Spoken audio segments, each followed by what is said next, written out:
성경 말씀 보시겠습니다. 성경 말씀 베드로전서 4장 7절에서 8절입니다. 신약성경 381페이지입니다. 합독하겠습니다. 만물의 마지막이 가까이 왔으니 그러므로 너희는 정신을 차리고 근신하여 기도하라. 무엇보다도 뜨겁게 서로 사랑할지니 사랑은 허다한 죄를 덮느니라. 아멘. 오늘 말씀은 잘 아시기도 하거니와 또 많이 알고 계시는 내용이기도 합니다. 그 중에서 제일 많이 기억되는 게 뭘까요? 서로 뜨겁게 사랑할지니 사랑은 허다한 죄를 덮느니라. 그렇죠? 다른 건 기억 못해도 이 말씀은 기억하시잖아요. 이 말씀이 우리의 삶에 도움이 되고 지표가 되고 그리고 표대가 되어서 사실은 신앙생활을 하는 그 기간 내내 우리가 살아가고 있지만 글쎄요, 어떤 때에 우리가 진정 서로 뜨겁게 사랑할 수 있을까라는 생각을 한번 해본 적이 있습니다.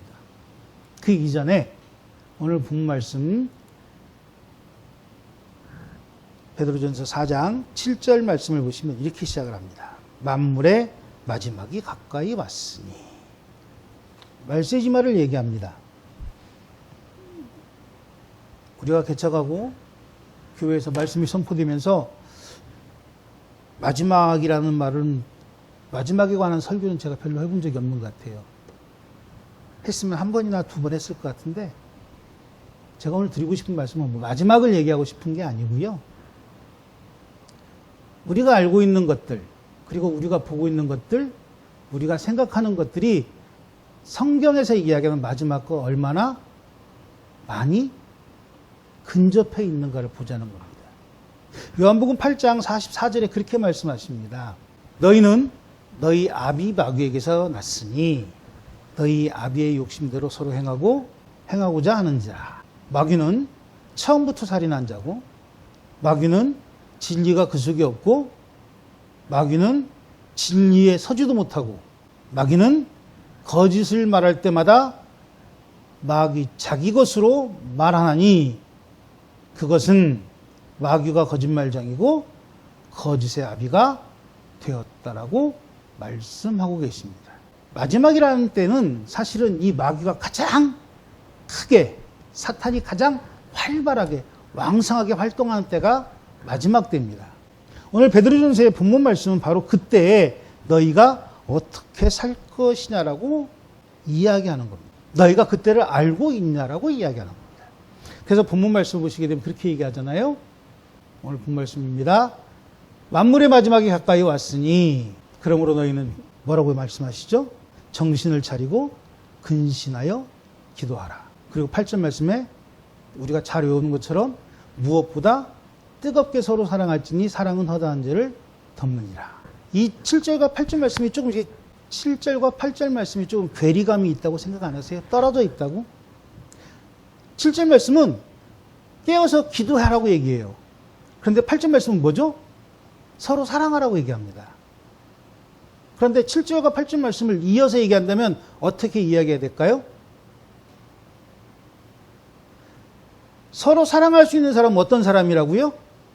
정신을 차리고 근신하여 기도하는 사람만이 서로 뜨겁게 사랑할 수 있다라고 말하는 겁니다. 사랑이라고 말을 하니까 우리는 굉장히 포괄적으로 생각을 합니다. 사랑이 뭐죠? 사랑. 막 생각만 하면 막 가슴이 떨리고 두근거리고 밥도 안 넘어가고 막 보기만 해도 막 괜히 행복하고 그 사람이 심지어 방구를 껴도 그 방구가 너무 향기로운 그게 사랑입니까? 아니면 틀음만 해도 막 그 틀에 나는 소리가 너무 박력이 있어서 막 천둥 치는 것 같은 막 건강함을 막 느끼고 이게 사랑입니까? 이것을 어른들이 뭐라 그러죠? 콩깍지라 그러죠. 콩깍지. 내가 그 대상을 전념으로 좋아할 때, 전심으로 좋아할 때 그런 것들이 보이지 않죠. 주변 사람들에게 폐가 될지언정 나는 그것이 좋게 보이는 상황을 우리는 경험하고 납니다. 지금 성경 말씀에서 말씀하신 사랑이 바로 그런 사랑일까요? 잘 생각해 보십시오. 마지막 때에 너희는 정신을 차리고 기도해야 돼. 근신해서 기도해야 돼. 그런데 기도한 이유가 뭐라고? 너희는 서로 사랑해야 되니까. 사랑해야 되는데 기도해야 된대요. 사랑해야 되는데 정신을 차리고 근신해야 된대요. 무엇일까요? 어떤 이야기일까요? 그러면서 이제 말씀을 준비하는 겁니다. 이 사랑은 뭘까? 이 사랑은 도대체 나에게 어떤 관계가 있어서 깨어서 근신하면서 기도할 때에만 나는 그 사랑을 알 수 있을까? 아니, 그 사랑으로 사랑할 수 있을까라고 우리는 결심할 수 있을까를 우리는 생각해 봐야 된다는 거예요. 불이웃을 돕거나 힘이 없는 사람을 돕거나 뗄거리가 없어갖고 연탄을 날라주거나 20조 가까운 돈을 깎아먹고 2천억의 돈을 주면서 옛다 내가 너희들을 도와주려고 많이 도와줬다라고 이야기하는 그런 사랑을 사랑이라고 말을 합니까? 생태 같은 자식을 길바닥에서 깔려 죽게 만들어 놓고 왜 죽었는지 물어보는 사람들에게 옛다 돈이나 줄 테니 이거 먹고 떨어지라고 말하는 게 사랑입니까? 물에 빠져 죽은 사람들이 왜 빠져 죽었냐고 물어보는데 옛다 보상금을 받고 그냥 넘어가자고 말하는 게 사랑입니까? 우리는 그게 사랑이라고 생각해요. 그래서 부모가 자식에게 하고 싶은 걸 다 하게 하는 게 사랑이라고 생각합니다.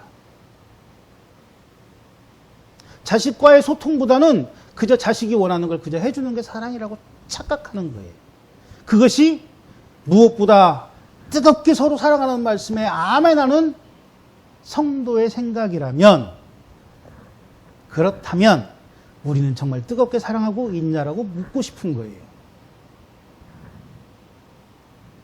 오늘 성경 말씀을 원어를 보잖아요. 원어를 보게 되면 사실은 오늘 성경 말씀과 조금 다른 얘기를 합니다. 잘 보세요. 7절 말씀에 그렇게 말씀하십니다. 만물의 마지막이 가까이 왔으니 그러므로 너희는 정신을 차리고 근신하여 기도하라고 얘기합니다. 그런데 원문에서 보면 이렇게 말합니다.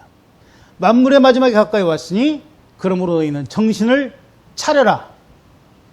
그리고 기도를 위해 맑은 정신을 유지하라고 얘기합니다. 이게 원문의 뜻이에요. 이것을 한문으로 바꾸고 영어로 바꾸고 한문으로 바꾸고 한글로 바꾸면서 이렇게 바꿔진 거예요. 정신을 차리고 근신하여 기도하라. 말은 비슷하죠. 말은 비슷한데 앞, 뒤가 바뀌면서 굉장히 알아듣기 어려운 말로 변한 거예요. 그러니까 기도하기 위해선 근신해야 된다고 생각해요. 근신해야 된다고. 기도하기 위해선 열심을 내야 된다고만 생각합니다. 그런데 기도하기 위해선 전제 조건이 있어요. 뭐라고요? 정신을 차려야 됩니다.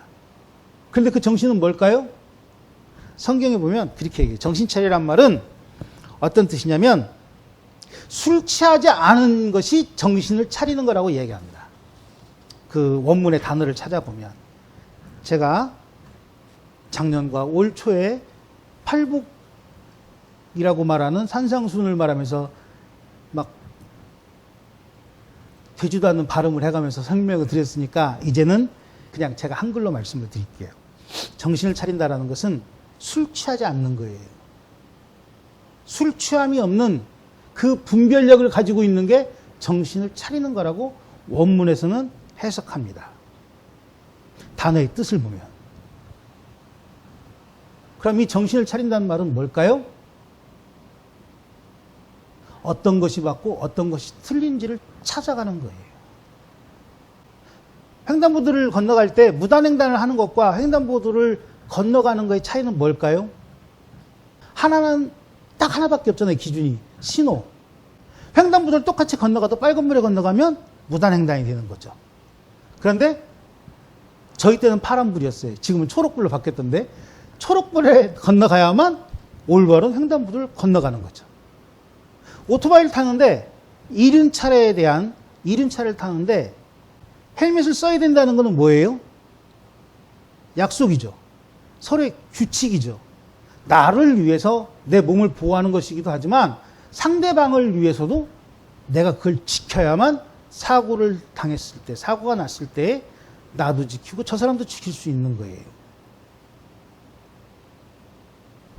정신을 차린다는 얘기는 바로 그거예요. 서로의 규칙을 지키는 거예요. 분별력은 뭐예요? 그 규칙이 맞는지 틀린지를 찾는 게 규칙이에요. 사람에게 상해가 있습니다. 그럼 뭐 하죠? 도망가는 게 원칙입니까? 아니면 벌을 받는 게 원칙입니까? 돈으로 불이익을 줬어요. 그럼 어떻게 해야 돼요? 돈으로 갚아야죠. 어디 가나가 다쳤어요. 그럼 어떻게 해요? 치료비를 배상하는 게 규칙 아닙니까? 사람의 목숨을 해했어요. 어떻게 해야 돼요? 배상도 해야 되지만 내가 거기에 맞는 형을 사는 게 규칙이에요. 이걸 우리는 법이라고 이야기합니다. 흔히. 그런데 법 이전에 뭐가 있었냐면 뭐가 있었죠? 도덕이라는 게 있었어요. 도덕. 우리가 이야기하는 윤리. 길거리에 걸어가면서 침을 뱉지 않아야 된다는 거. 그건 뭐죠? 규칙입니까? 윤리입니까? 윤리로 지키다가 규칙이 된 거죠. 윤리는 뭐죠? 지키거나 지키지 않거나 거기에 따른 어떤 제재를 가하거나 손해를 볼 만한 어떤 일을 물리는 거는 윤리가 아니잖아요.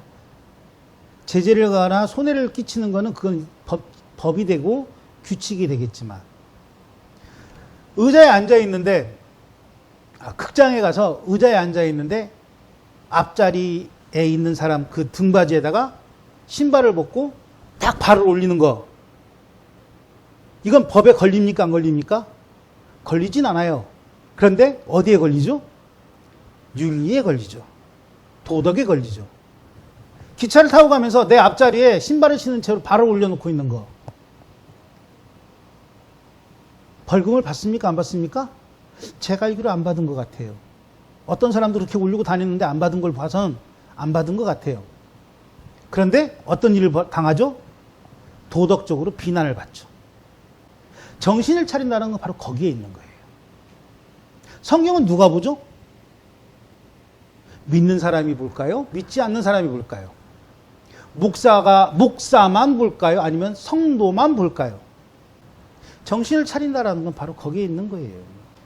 이 말씀이 하나님의 것인 걸 알고 있는 사람이라면 이 말씀은 뭐예요? 내 삶의 도덕입니다. 내 삶의 규칙입니다. 그래서 정신을 차리라는 말씀은 바로 이 말씀에 기준을 두고 판단하라는 거예요.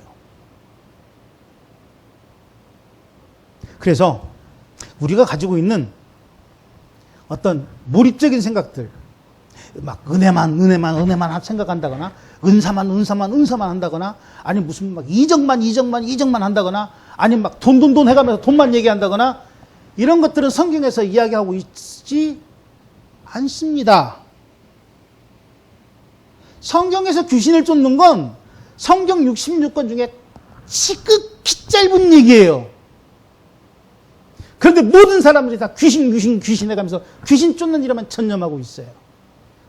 닥치니 억하고 쓰러지는 거에만 몰두하고 있어요. 손에 안수하니, 아니 머리에 안수하니 그냥 스르륵 다리가 풀려가지고 숭구리당당 해가면서 넘어지는 것만 몰입하고 있습니다. 이것은 정신을 차리라는 말씀을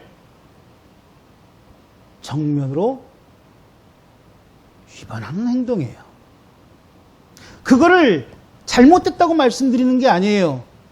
그것이 전체가 아니라는 말씀을 드리는 거예요. 전부가 아니라는 말씀을 드리는 거예요. 내가 정신을 차리고 기도를 하기 위해서 맑은 정신을 유지한다면 어떤 것이 하나님의 일이고 어떤 것이 하나님의 일이 아닌지를 우리는 판단할 수 있게 된다라고 성경은 우리에게 말씀하고 있는 겁니다. 말세가 가까울수록 말씀이 혼탁해지고, 말세가 가까울수록, 말세란 말이 무슨 말인지 아시죠? 예수님이 다시금 이 땅에 오실 날이 가까워질수록 말씀보다는 정신을 혼미하게 하는 일들을 우리는 더 집중하게 될 거라고 성경은 우리에게 말씀하십니다. 디모데후서 3장에 보시면 그렇게 말씀하세요. 너희는 이것을 알아라. 말세에 고통하는 때가 이르게 된다면 사람들이 어떻게 한다고요?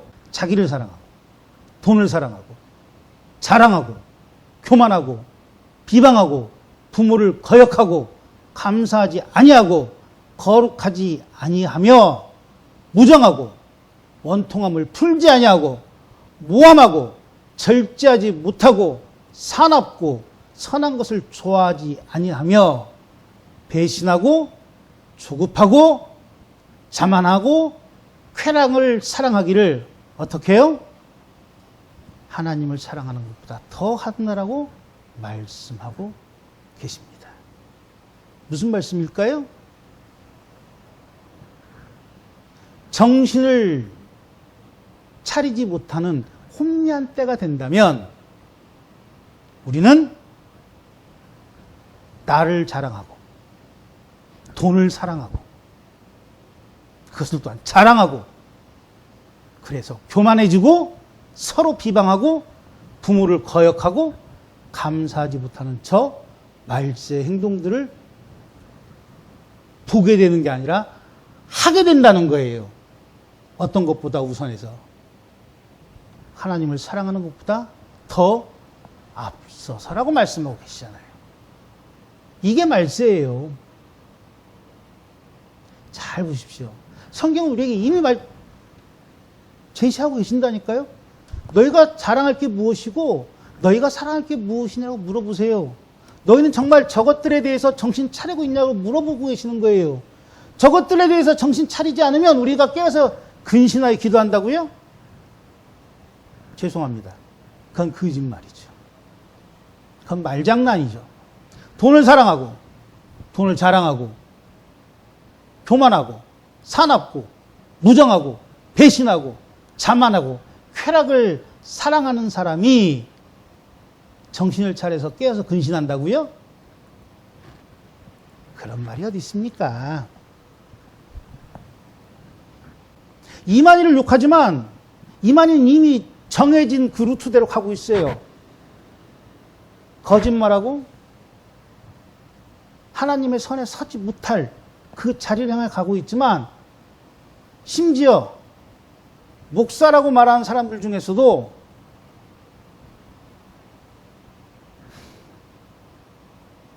디모데후서 말씀에 걸리지 않는 사람이 얼마나 되냐라고 묻는 거예요. 저 역시 마찬가지입니다. 저는 선하다고 말씀드리는 게 아니에요. 저도 쾌락을 좋아합니다. 저는 레고를 만들 때 흥분을 느껴요. 이렇게 사람 만드는 거 말고 복잡한 거 만들 때 그런 거 만들 때 되게 좋아하는데 그것이 하나님보다 앞서간다면 저 역시도 말세지마를 살아가는 목사라니까요. 지금 그 말씀을 하시는 거예요. 네가 정신을 차렸는데 어디까지 정신 차렸니? 기준이 뭐라고요? 횡단보도를 건너갈 때 올바른 기준은 신호를 보는 것처럼 내가 정신을 차렸다는 기준이 뭐라고요? 하나님을 사랑하고 있느냐라는 거예요. 그 하나님의 사랑을 알고 있어야만 뜨겁게 서로 사랑할 수 있으니까요. 그 하나님의 사랑이 뭡니까? 스스로 사람의 몸으로 이 땅에 오사 사람의 죄를 위해 몸에 있는 피와 물을 다 흘리며 나의 죄를 사하신 예수님의 그 사랑이 서로 뜨겁게 사랑하는 사랑의 기준이라는 거예요. 돈 몇 푼 던져주고 말 몇 마디 하는 것이 사랑의 기준이 아니라 죽기까지 나를 위해 피 흘리시던 예수님의 그 십자가의 사랑을 나는 지금 소유하고 있냐라고 물어보는 거예요.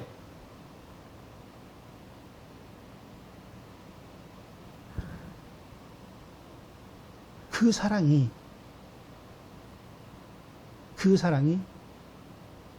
마귀가 지배하고 사탄이 지배하는 마지막 시대를 밝힐 수 있는 신앙의 시대로 변화시킬 수 있다는 겁니다.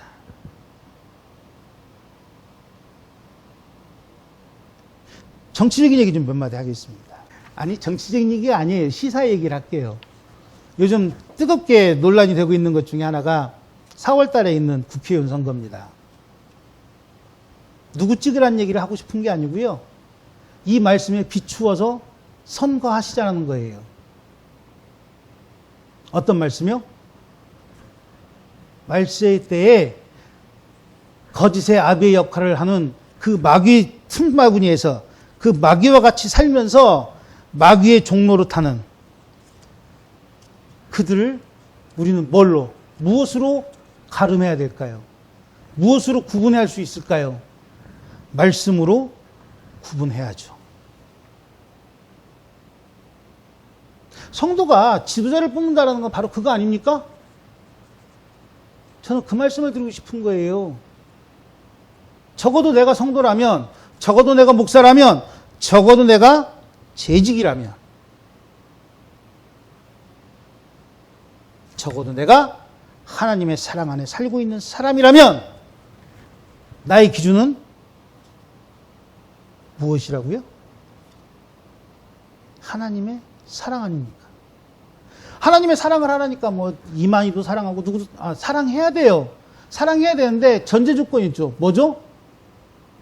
그가 돌아설 때만 가능한 겁니다. 마귀를 향해 달려가는 자를 향하여 내가 너를 사랑한다고 쫓아가는 것은 같이 죽자는 짓이죠. 그래서 주님께서 나를 만나실 때 전제 조건이 뭐예요? 턴하는 거잖아요. 회개. 아닙니까? 내 죄가 주홍빛같이 붉고 내 죄가 붉은 빛처럼 붉다 하여도 빨갛다 하여도 내가 다시금 주님을 바라보며 주님 나의 손을 잡아주십시오는 그 고백 속에 내 죄는 눈처럼 이어지고 양털처럼 휘어진다라고 주님이 말씀하시지 않았습니까?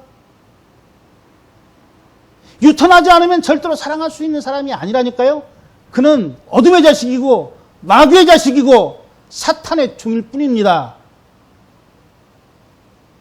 근데 그걸 허다한 죄를 덮느니라 성경을 10번 읽고 1번 읽고 100번 읽으면 뭐 하냐고요.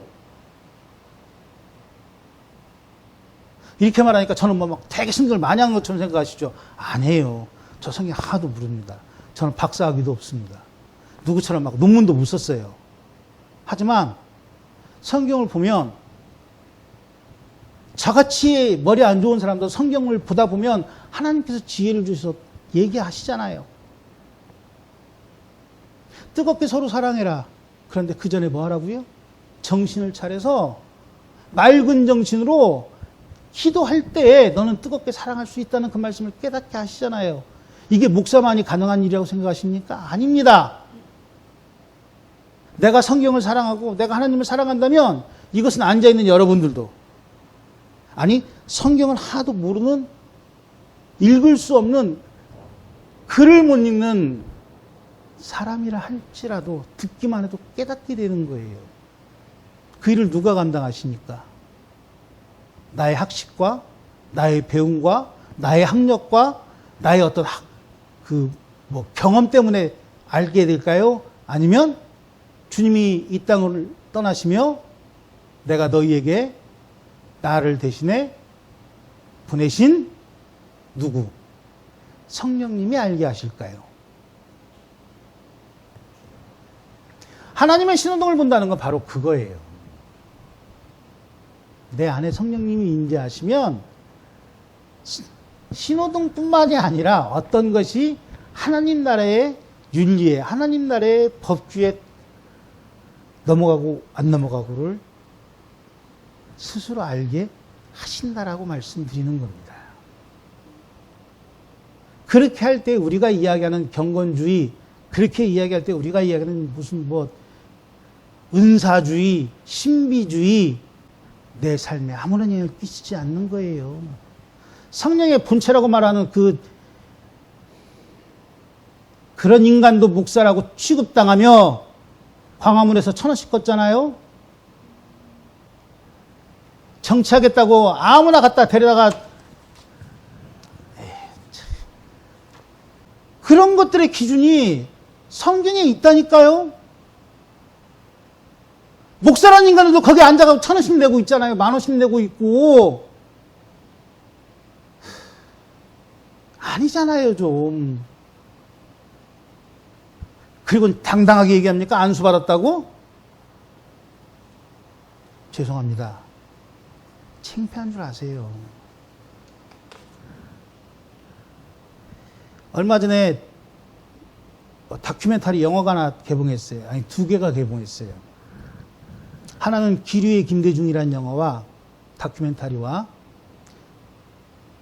건국전쟁이라는 다큐멘터리가 개봉을 했습니다. 지금 20만인가? 건국전쟁이 그렇게 들었대요.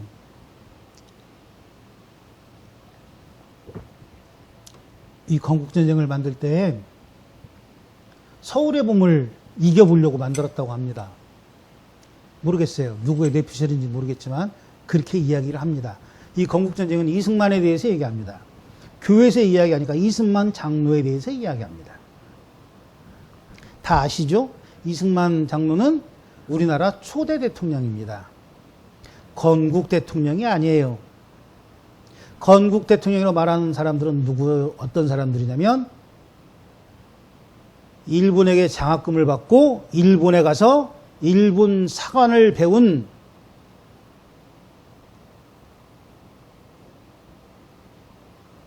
위안부는 매춘부다라고 이야기하는 썩어빠진 사학자나 일본의 1호 장학금을 받고 오므라이스가 맛있게 먹고 왔다고 이야기하는 그리고 그런 것들이 뿌리를 내려서 이 땅에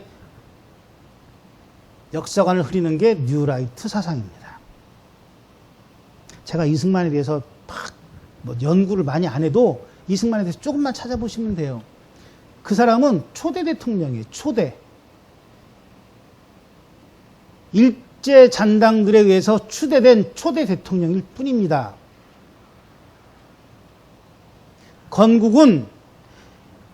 대한민국은 임시 상해 정부로부터 정통성을 이어 4.19 정신을 유지한다라고 되어 있습니다. 우리가 자랑하는 이승만 장로는 초대 대통령으로 이미 하와이 임시정부에서 한 번 탄핵을 당했고요.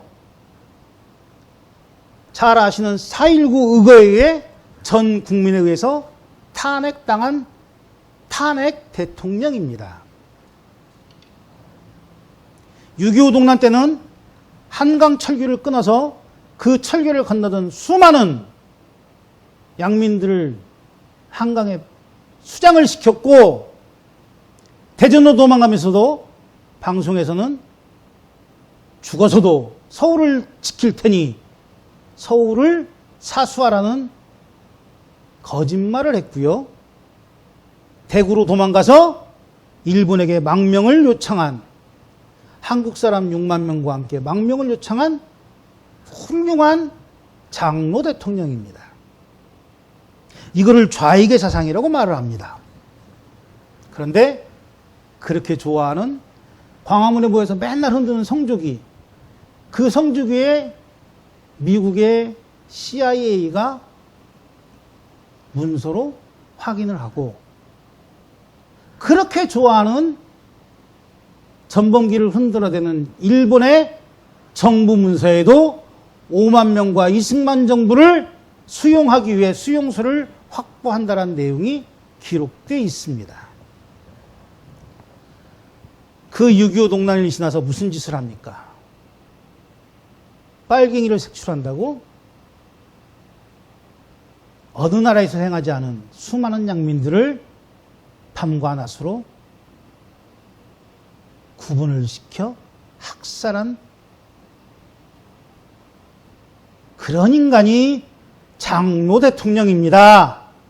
그런데 그걸 보자고 교회들이 정신들 차리십시오, 제발.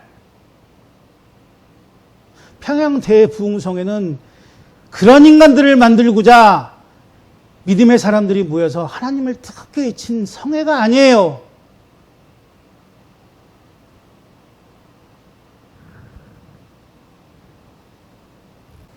이제 4월 달이면 우리는 국회의원을 선거합니다. 기준을 좀 가져보세요. 믿지 않는 사람들에게는 그 사람들에게 맞는 기준이 있어요. 믿는 사람들에게 믿는 사람의 기준이 있어야죠. 그런데 어떤 기준이 있어야 된다고요? 거짓의 아비이며 마귀의 자식인 그 거짓을 향하는 시대를 하나님의 말씀으로 올바로 세울 수 있는, 진리로 세울 수 있는 기준을 가진 사람들이 성도 아닙니까? 그들이 크리스찬 아닙니까? 그들이 하나님의 사람 아닙니까? 누구를 위호해서 그와 다른 쪽을 뽑는 것이 아니라 진정 이 나라 이 민족이 하나님 말씀에 어떻게 따라야 할지를 제시하는 게 믿음의 사람 아닙니까?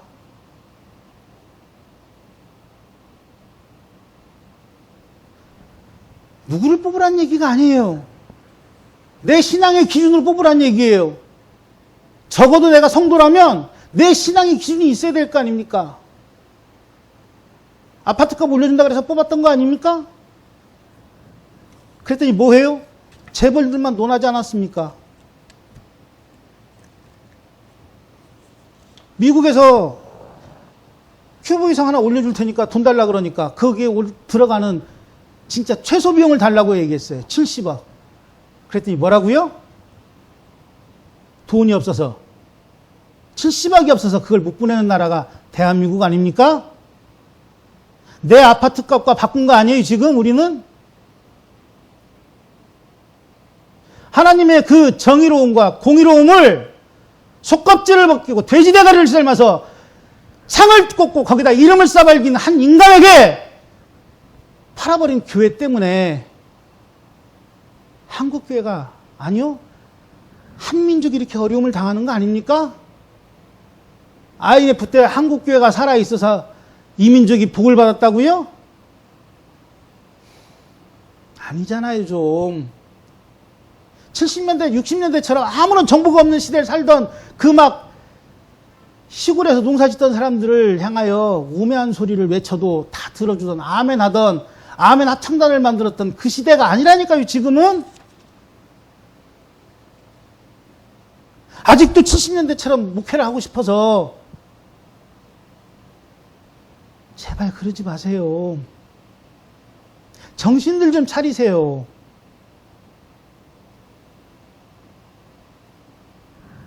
경건의 모양은 있지만 경건의 능력을 부인할 때에 하나님 우리를 돌아서시는 거예요.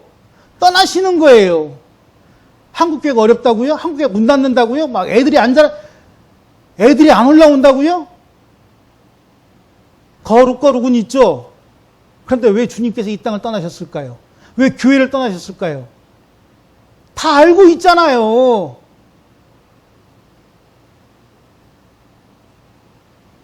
그래놓고 시대가 문재인이가 중국의 뜰을 막 들여놔가지고 코로나가 이 땅에 번창해서 아니잖아요 좀. 그걸 강단에서 막 성도들 앞에서 선포한다고요? 안 창피합니까?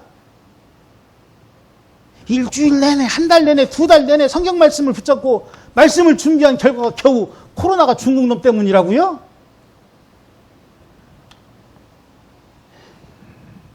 그리고는 주님께서 내 곁에 계신다고 말할 수 있다고요?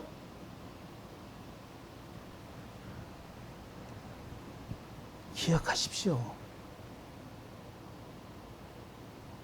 마귀의 때, 우리가 마귀의 때를 살아가고 우리가 사탄의 때를 살아가는 이유는 딱 한 가지예요.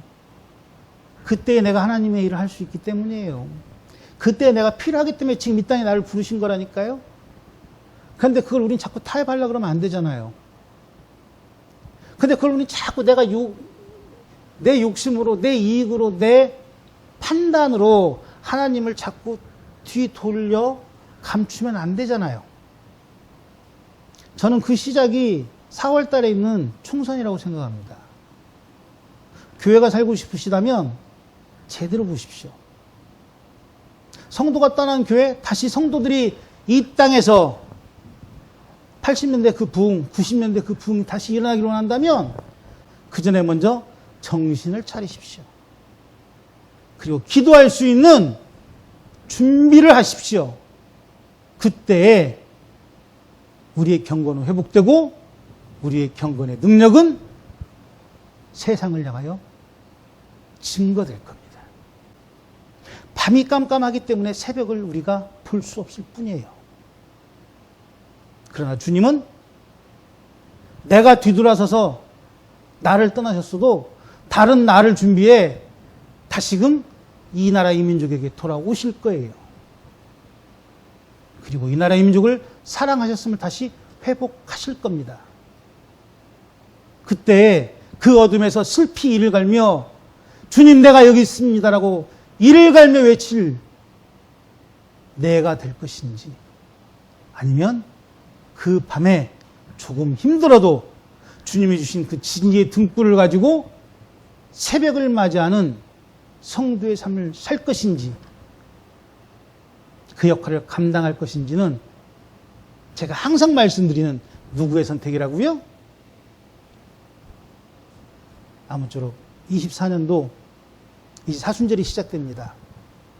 주님이 부활하신 그날을 기념하는 그 40일 동안을 준비하는 기간이기도 하지만 더 중요한 것은 부활에 동참하는 준비를 하는 거예요.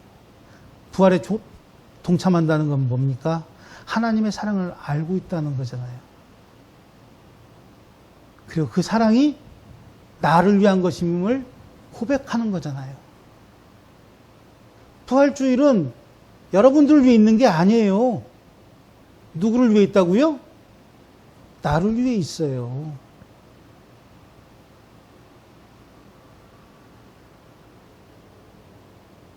우리를 위해 있다고 생각하니까 자꾸 경건의 모양이 사라지고, 아니 경건의 모양만 갖추고 경건의 진짜 능력은 부인하게 되는 그 일들을 행하게 되고, 이권이나 이익이나 자기 유익이나 자기 욕심이나 탐냄이나 용납하지 않음이나 화냄이나 그리고 서로 미움만이 남아있는 일을, 경건의 능력을 부인하는 시대를 살아가게 된다는 겁니다.